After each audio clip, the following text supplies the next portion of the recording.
So we're going to work on glutes. Glutes are a really important muscle to stretch. This is Eileen Sharon. Good morning, everyone.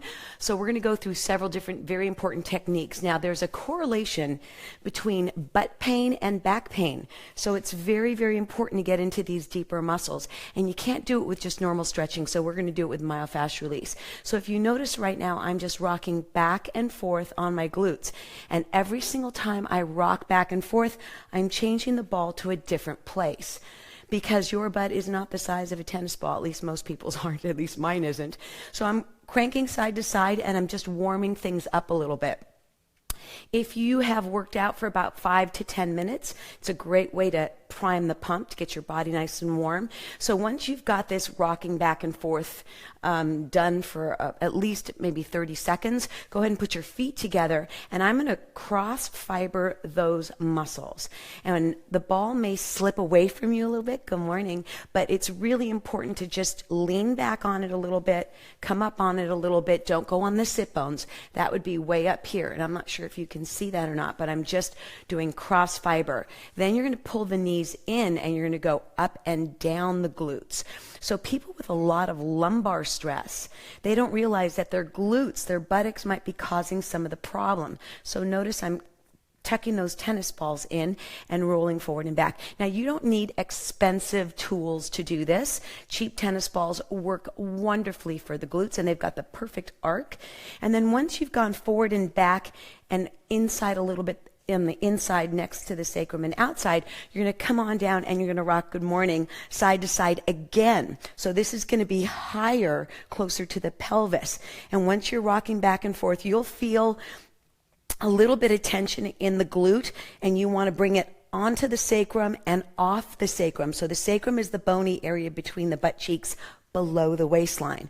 And then you're going to extend your legs all the way back down onto the floor. Now you can lay back completely. I'm going to lift my leg up so that you can, it's a little ugly position, but it's really important to see. 90-degree angle off the hip. And if you're not flexible, you can bend the knee, and then you're going to drop it out to the side, and you're going to bump it, or you're going to rock on the tennis ball. And if you need to move it around a little bit, you can. Bringing the tennis ball out to the side and the leg to the side in this position, you're going to get the medial glute, which can cause a lot of stress for SI, sciatica, so you want to get that area. Then place the foot on top of your thigh and rest the leg. Give it a moment to just settle. If it hurts, you can back off the pressure by just leaning away, but really important just to relax. And the more you do this, the body will get accustomed to it and it won't hurt anymore. So just take your time, do it light. Take deep breaths and tell your body, I'm not stressed out over this. Then slide your foot in. Oop, got my sock. Slide your foot in so that you're in a square 4, keeping that knee away. And then we're going to drop the knee down towards the floor and drop the toe down towards the floor. And that's going to be also adding additional force on that leg. So you're going to go side and you're going to go over. And then I'm going to come all the way up. And of course, you would do both sides. The second technique is really simple. I'm working one side only. You're going to trace the entire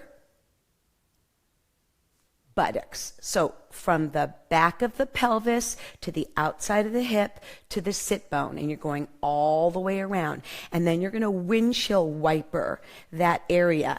And if you want to go deeper, the foot will come up, and the closer the knee to the ground, the more intense. So if you need a little lighter, it can be up. So again, trace the entire distance of the glute. And then you're going to give me windshield wipers. Then you're going to sit dead center in the middle of the buttocks, and you're going to slide to the feet until the tennis ball almost hits your pelvis. And when you've got that spot right below the bone, you're going to shift right and left, and there will be a spot, I guarantee it, there will be a spot that's a little tender, and just give it a little bit of a sit.